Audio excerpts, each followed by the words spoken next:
अब हम लोग समझेंगे 1830 में फ्रांस में कैसे रिवॉल्यूशन आया। तो 1830 के जुलाई महीने में फ्रांस में पहला रिवॉल्यूशन आया। तो हम लोग सबको पता ही है कि 1815 में जो वियना कांग्रेस बनाया गया था नेपोलियन के हारने के बाद, वहां पे फ्रांस में बर्बन डायनेस्टी को फिर से लाया गया था। तो फ्रांस में 1815 के बाद बर्बन डायनेस्टी रूल कर रहा था और वो लोग का जो किंग था वो थे लुइस फिलिप।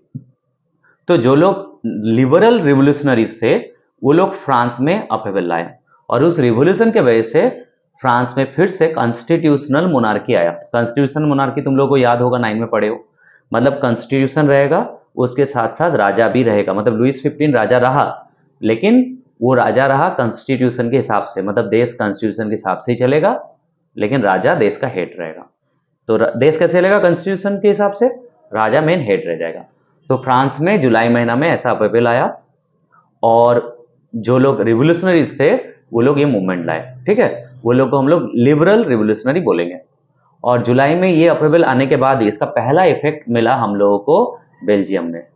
जो यूनाइटेड किंगडम ऑफ नेदरलैंड्स से अलग हो गया। हम लोग सबको पता है कि 1815 में बेल्जियम को यूनाइटेड किंगडम ऑफ नेदरलैंड का पार्ट बनाया गया था, लेकिन फ्रांस में जैसे रिवोल्यूशन आया बेल्जियम में भी रिवोल्यूशन आया और बेल्जियम नेदरलैंड से अलग हो गया, यूनाइटेड किंगडम ऑफ नेदरलैंड।